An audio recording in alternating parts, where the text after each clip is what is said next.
What in your human resources capacity would you describe as unconducive or hazardous working environment? Well, any situation that gives rise to the risk of the worker being injured at the workplace or contracting a disease related to his occupation, I will call a risk. I will call a hazard. Okay. Yes. And Lloyd, I want to come to you on this one then. So in regards to this then, is it or what are the requirements of an employer when it comes to the safety of its employees?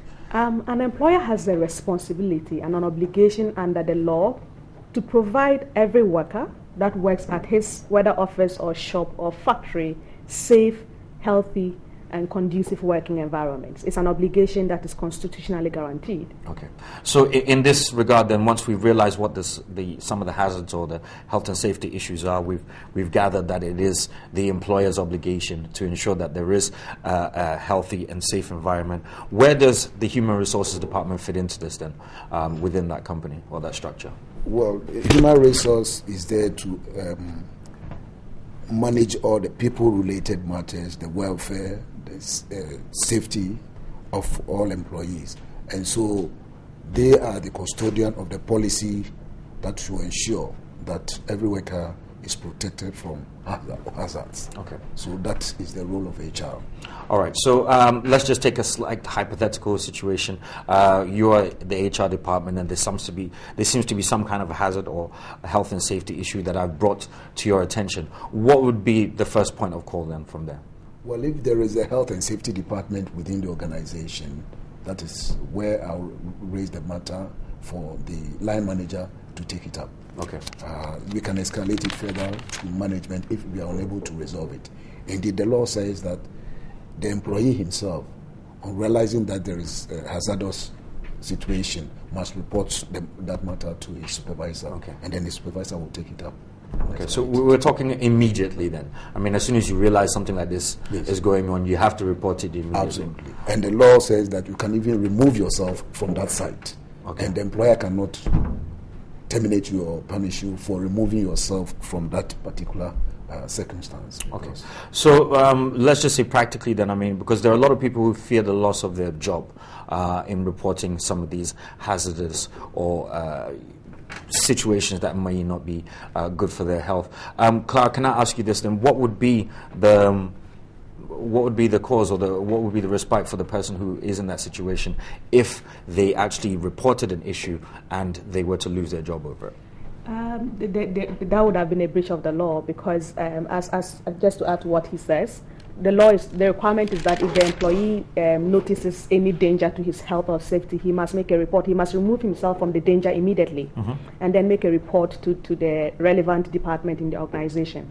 After the employee has made a report to the relevant organization in the department in the organization also has a responsibility to make a report to the relevant regulator. Okay. It could be either the factory's inspector, the labor inspector, or the EPA, depending on the nature of the substance. Yeah. And of course, they have to protect the employee. The requirement is to protect the employee. So no employee should lose their job because they have made a report. Okay. Now, we've established that the employees need to make the report. What other responsibilities are down to the employee when it comes to health and safety? Well, the law says that the employee himself must observe all the health and safety regulations of the company. Okay. And therefore, there is a responsibility on him to also ensure that he is abiding by the policies and procedures. Indeed, he also has a responsibility to ensure that his actions do not pose danger to fellow workers at the workplace. So it's a two-way affair. The employer is required to set up a safe system of work and ensure that there are policies and procedures to protect the interest of the worker and to ensure that he does not get exposed to unnecessary hazards or danger. But he himself, the worker himself, has also a duty to observe all the rules. If they are provided with working gear, for instance, they must wear it. Right. If there are goggles to be worn in certain situations, they must wear it. Okay. If they ignore that and suffer injury as a result, then they will have to be blamed. Okay. Now, speaking of this then, if an employee ends up taking an employer to court after being hurt or a result of poor working conditions, what is on the employee, or what does the employee have to prove in order for them to be able to succeed in such a case? The employee must have been able to prove some breach of duty on the part of the employer. One, did the employer provide a safe working environment? Two, did the employer provide instructions? And after providing the instructions for safety, has the employer trained the employees on how to use whatever gadgets are provided? Right. And have they got the requisite training? They know what to do. Do they know how to use fire equipment? All the training that must be provided. Has the employer provided that? If the employer has provided all of those, the employee has an obligation to abide by those rules. Right. So in the absence of duty, a breach of duty on the part of the employer, it is very difficult to be able to make a case against the employer. Although generally an employee is entitled to compensation when they get injured in the line of duty. Okay. Now, let's just say hypothetically that an employee didn't actually report this hazard or health and safety issue immediately, and it's gone on for a while, and then is affected by it. Is it the same case? It's not the same place, because in that case the breach likely is coming from the employee. And even if you are going to push it further, the employer should be able to make a case, especially if the employee exposed other employees to danger. Okay. Because you have a duty to protect yourself and not to put your colleagues in danger. So if you put your colleagues in danger, your employer actually can make a case against you. Okay. Now, in your professional capacity, once again, are you seeing a lot of these cases in court? Not really. The few cases are the ones who are in manufacturing, the factories, and those in industrial areas. They are the ones that we see often in court, but not generally. All right. And Doc, on your side then, is it because that things are being resolved internally with the HR processes? Yeah, yes and no. Yes, HR intervenes and seeks to settle these matters in the hope that then whatever injury you have suffered would be compensated for under the Workmen's Compensation Act. So then we take care of you, and that matter doesn't end up in court. In court, okay. On the other hand, for fear that if you raised an issue, your appointment may be terminated or you'll be targeted for all manner of victimization, at times they hold back and they take refuge in the unions, the shop floor, stewards and things like that. But invariably, because they want to protect their jobs, they don't push it too far. Okay. I just want to bring up a few of possible hazardous situation or health and safety issues, and you can correct me if I'm wrong in trying to describe whether these are hazardous or health and safety issues at all. Washrooms and such, bad plumbing within those areas, could that be considered as unpleasant working environment or a health and safety issue? Yes, very much so. Definitely. But they can give rise to diseases and other infections. But then we have inspectors who should be going around the factories to make sure that the standard is met. But most of the time, I don't know what happens, but they are not that regular. Okay. And if they are not regular, the employee must be able to bring it up. Okay. But again, for fear of being targeted. Things like ventilation? Yes. Yes, very important. Okay. Very, very important. So, and fumes. Yeah, chemicals, Okay, so Clara, let me ask you this then, because I'm sure there are situations whereby there have been employees who have complained. They have taken it through the processes that they have had to, seen the necessary HR departments, had inspections made, possibly even gone to the point where they've taken it to court, yet still nothing is done. What can be done in that matter then?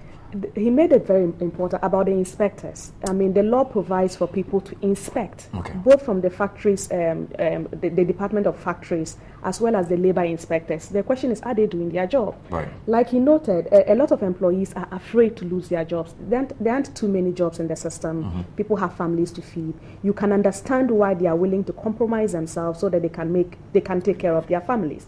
But we all as a society have a duty to make sure that they are protected, even in their fear. Right. And that is why the state has set up institutions and provided for labor inspectors and all other inspectors to be able to visit these premises regularly to inspect and ensure that there is safety. The question is it being done? If it is not being done, what are the labor unions doing about it? The labor unions should be able to insist, especially from the Labor Commission, that periodically the premises of their members should be inspected and be taken care of. So that, I think, it's a little disappointed, not a little, a lot disappointed to hear that there are some employees who will not report because for fear of losing their jobs. Right. And also, I mean, there are people who, I mean, like we're saying, there's automatically this conception that if I am going to take this route, then I am going to lose my job. Is that always the case? Are there people who have successfully made these reports or made these complaints and still maintain their employment? Yes. In unionized environments, the unions will throw their weight behind the individual, and therefore management is unable to, have their way. But where there is no union, then it's you as an individual against a huge institution. And at times your own colleagues will come to you and say that, Master, if you really want to keep your job, why don't you, let go, kind of. But Clara, I'm saying that would also be another grounds for a court case. Exactly, that is unlawful dismissal. Exactly, unlawful dismissal. Termination. Yes, unlawful termination, unlawful dismissal, because an employee should not, under any circumstances, lose their job because they made a report. Right. They are actually complying with their obligations under the law. They have an obligation to report. So no employee should be losing their job because they complied with their legal obligations by making a report. Would the Whistleblowers Act at all come into this at any point? Any point, it comes into all circumstances, yes. Right. So anybody who has any idea can always make a report, and that is where our institutions again have to work. Right. Because if the inspectors were working, the employees wouldn't be so much afraid. And again, the law imposes a duty on the employer to report any such accident within 7 days, which they don't do, and nobody really takes the trouble to ensure that this is reported to the appropriate courts. Okay. There's one major issue that the whole country is going through at the moment, which I just want us to finish up on. DUMSO, electricity, power supply. Now, one can say it's not my fault if power is cut and we don't have a schedule and nobody knows about it. In circumstances such as that, if there was an injury or something hazardous happened within that point, who is it that we have to look to in order to get some respite? I will still fix the liability. I'll fix the employer with the liability, because if we are aware of the situation, the power situation in this country and our general circumstances, and if the law imposes a duty on you to ensure that every worker is free from hazard, then you need to acquire a standby generator to provide basic and minimum lighting so that people move out of the factory or the office in the event of such a power failure. So yes. But I must also say that at times the employers know what to do, but because it adds to cost. And in business, we are in business to make profit and to give good dividends to our investors. They often want to protect or cut down on expenditure. Right. And that's an aspect of the problem that we are facing. Okay. I want to thank you both for coming in this morning and discussing this with us. This has been Dr. Edward Kwapong, the CEO of HR Perspective, and Clara Birakasa, who is a legal practitioner, and also one of our panel on Thursdays as well. Thank you so much for both of you coming in. We're going back to our legends this morning, and we're playing Obrafwa. Here he comes.